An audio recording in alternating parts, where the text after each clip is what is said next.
Hey everybody, this is Al, John Williams' dad. I thought I'd share with you a little quick freezing method I learned a couple years ago on tomatoes. I use a lot of tomatoes in the winter for soups and stews and different things. And I'm kind of lazy. I don't, want to get into a lot of canning and everything. And I found this trick that really works for me. I want to share. It's pretty quick and easy and simple.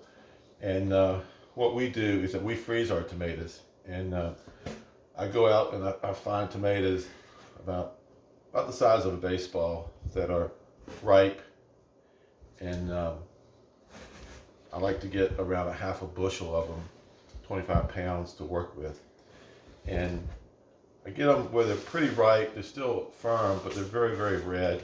But they're still firm. They haven't really gotten super soft yet. These were picked Wednesday, and wanted to share this with you now because tomatoes are really starting to come into season. In the month of August, particularly the first 3 weeks, there's going to be a lot of tomatoes. It'll be a great time if you want to freeze, can, or make any juice. And of course, John William, he has a lot of tomatoes. So if you need any, see him. So what I start off with a clean tomato. And these over here I washed and dried. And I like to wash the tomatoes off. And I take a tomato, and what I do is that I core it, cut out the center portion,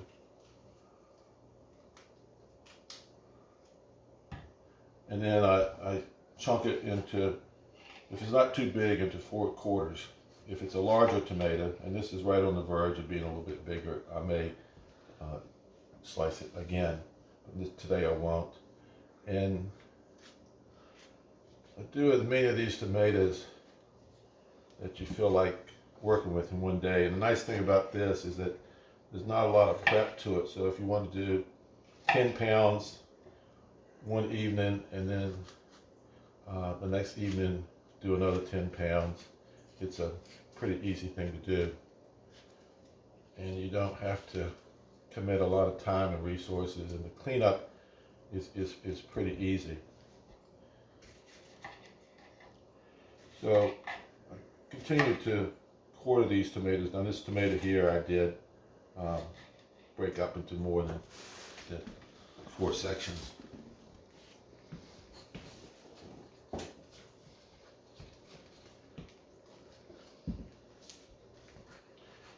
And every now and then there's something you have to cut out.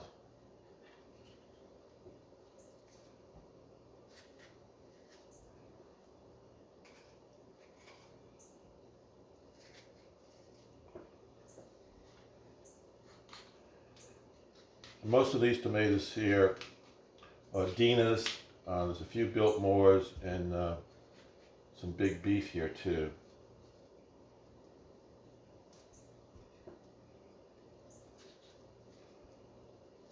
John has about, I don't know, I think he's got about 500 plants down on the farm at Mount Jackson Planet, and they look real good. Got a lot of tomatoes on them, and also he's been getting a lot of tomatoes from his Mennonite and Amish friends. So there's a good supply of tomatoes. I wish sweet corn was as plentiful as tomatoes are right now, but it's not. We had some good rain this week, which will help size up the tomatoes and give them some sweetness. So this is enough here that I can show you what I do next. My next trick is that I get a tray and put wax paper on it. And I place the tomatoes on the wax paper on the tray and then put them in the freezer overnight, maybe up to 24 hours, and let them freeze solid. And the reason I do this is if I vacuum pack my tomatoes, and if you try to vacuum pack a wet tomato, it's gonna suck the juice towards the vacuum. It's not gonna create a good seal, and the tomatoes will not last as long. They may get a little frostbite on them in the package. So I put them on this tray and freeze them overnight. So my next thing I'm gonna do is take a tray, put the wax paper down, and then I just simply, space them on here.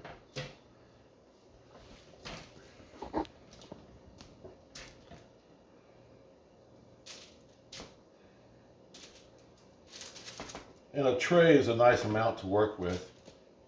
If you don't want to really get into a big production, you got limited freezer space. We have chest freezers, so we have a good service area to put these tomatoes in there and let them freeze overnight.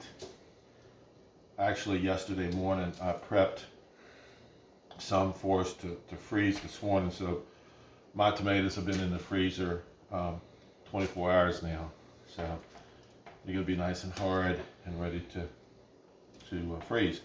So there we go. There's a nice tray, red tomatoes, ready to drop in the freezer just like this. I don't put anything over. If you want to lay up a cloth or something over for whatever reason, you could, but right here they are ready to freeze. So I'm going to set these off to the side.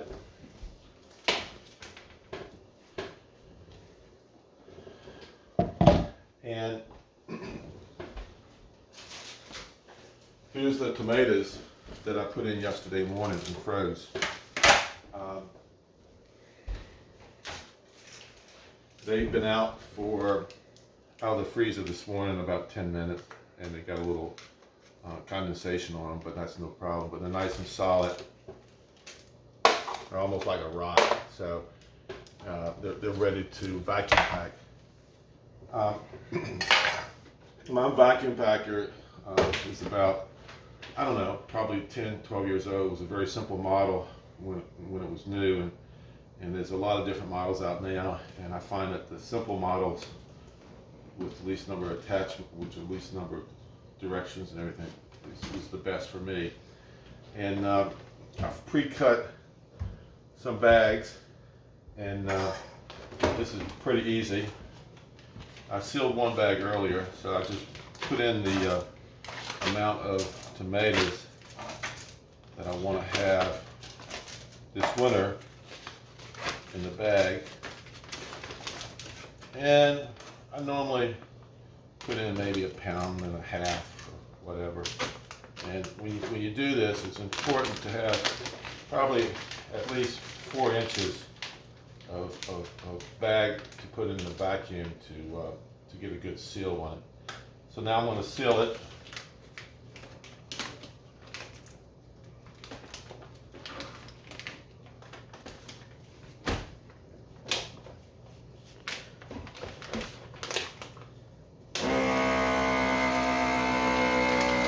This is a pretty quick process here. Sucking all the air out.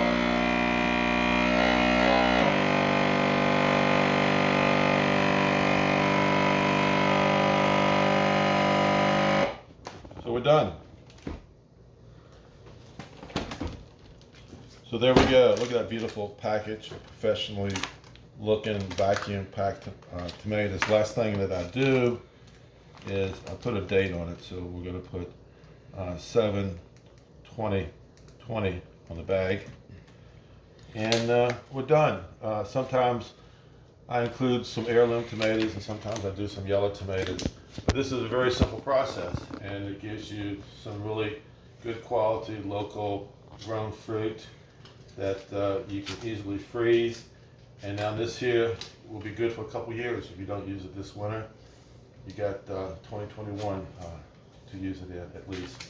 But I'm really happy. That's a nice package of tomatoes, and I hope y'all may try this or with some other vegetables, and have a good summer. Thanks.